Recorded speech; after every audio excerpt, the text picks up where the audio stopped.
Assalamualaikum warahmatullahi wabarakatuh. Nama Widya Sawitri, NPM 18206649, nomor absen 50, lokal 6D non-reguler.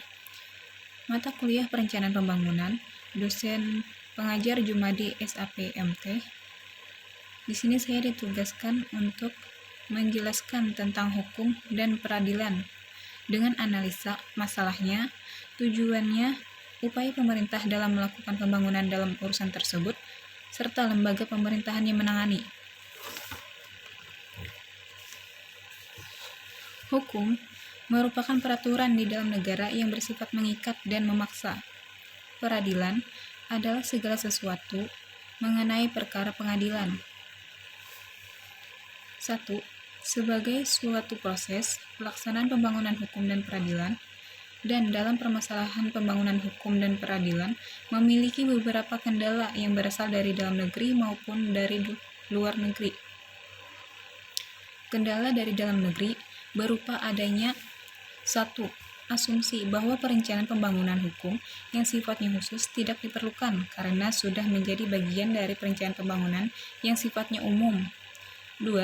Belum ada pilihan politik atau kemauan politik yang tegas dan jelas mengenai perencanaan pembangunan hukum yang sejajar dengan perencanaan nasional. 3. Pembangunan hukum belum bisa memenuhi harapan masyarakat dalam hal penataan hukum dan kebijakan semua aspek berdasarkan keadilan untuk semua rakyat Indonesia dan pemulihan ekonomi dan mendorong terwujudnya kesejahteraan rakyat. 4. Implementasi perencanaan pembangunan hukum yang belum sejalan dengan pelaksanaan pembangunan hukum. 5. Dinamika perencanaan pembangunan hukum yang semakin kompleks akibat adanya perubahan substansi hukum, struktur hukum, budaya hukum, birokrasi dalam penyelenggaraan pemerintah, dan pembangunan baik di tingkat pusat maupun di tingkat daerah. 6. Kurangnya pemahaman mengenai posisi dan peran perencanaan pembangunan hukum di dalam konstelasi sistem dan proses penyelenggaraan pemerintahan yang berlaku dalam wadah NKRI berdasarkan pada Undang-Undang Negara Republik Indonesia tahun 1945. 7. Kurangnya sumber daya yang bisa memahami secara sekaligus pengetahuan sebagai perencana dengan pengetahuan sebagai perencana pembangunan hukum dan perancang peraturan perundang-undangan. Kendala dari luar negeri. Kendala dari luar negeri dalam pembangunan sebagai akibat dari pengaruh globalisasi yang disebabkan oleh adanya pengaruh dan perkembangan hukum, politik, ekonomi, sosial, dan budaya di lingkungan regional dan internasional yang harus diantisipasi oleh hukum Indonesia. Sebagai contoh permasalahan yang terkait pembentukan masyarakat ekonomi ASEAN yang disebut dengan AFTA pada tahun 2015, pekerja imigran atau tenaga kerja Indonesia, masalah perbatasan, isu lingkungan, pencurian ikan yang ilegal, serta perjanjian dan konvensi internasional.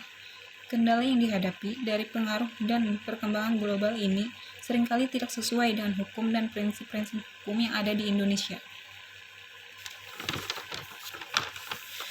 Tujuan pembangunan hukum dan peradilan. Pembangunan hukum tidak hanya ditujukan untuk hukum dalam arti positif yang identik dengan peraturan perundang-undangan, tetapi juga hukum dalam arti yang sangat luas, menunjuk pada sebuah sistem yang meliputi pembangunan materi hukum, pembangunan kelembagaan dan penegakan hukum, pembangunan pelayanan hukum, pembangunan kesadaran hukum, karena hukum-hukum tersebut saling mempengaruhi. Hukum harus dibangun secara simultan, sinkron, dan terpadu, serta pembangunan hukum dilaksanakan untuk mencapai misi, mewujudkan bangsa yang berdaya saing, dan masyarakat demokratis berlandaskan hukum. 3. Upaya pemerintah dalam melakukan pembangunan hukum dan peradilan adalah dengan pembangunan struktur hukum yang diarahkan untuk memantapkan dan mengefektifkan berbagai organisasi dan lembaga hukum, profesi hukum, dan bahan peradilan melalui peningkatan kualitas dan profesionalisme. Pembangunan struktur hukum dilaksanakan melalui sistem pendidikan dan pelatihan dengan kurikulum yang akomodatif terhadap setiap perkembangan, pembangunan, serta pengembangan sikap aparatur hukum yang menjunjung tinggi kejujuran, kebenaran, keterbukaan, keadilan, bebas dari korupsi, kolusi, dan nepotisme, serta bertanggung jawab dalam bentuk perilaku yang terladan. Penegakan hukum dilakukan dengan tegas, lugas, profesional, dan tidak diskriminatif dengan tetap berdasarkan hak asasi manusia, keadilan, dan kebenaran. Hal ini dilakukan dalam tahapan penyidikan, dan penuntutan di lembaga penegak hukum, yaitu kepolisian, kejaksaan, dan KPK.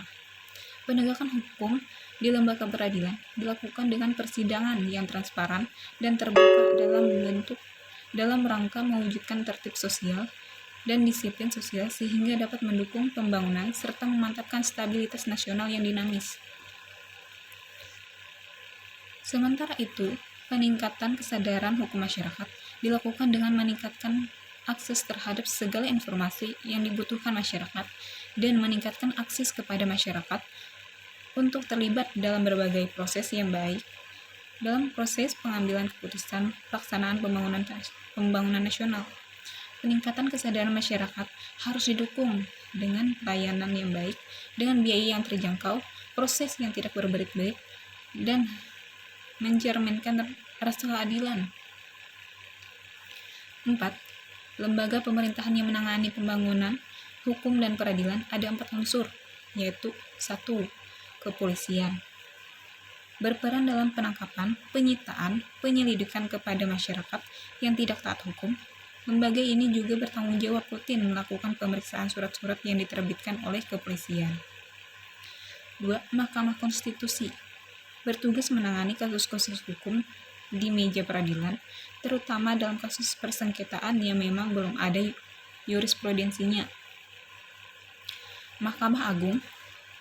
3. Mahkamah Agung berperan dalam mengadili perkara-perkara tingkat kasasi, serta memiliki hak memberikan pertimbangan kepada Presiden mengenai penjatuhan gerasi dan rehabilitasi.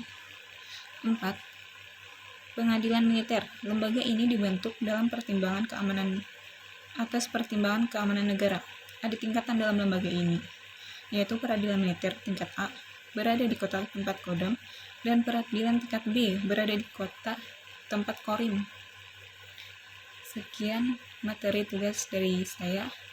Apabila ada kesalahan, mohon dimaafkan, dikoreksi, dan mungkin bisa ditambahkan kebenarannya.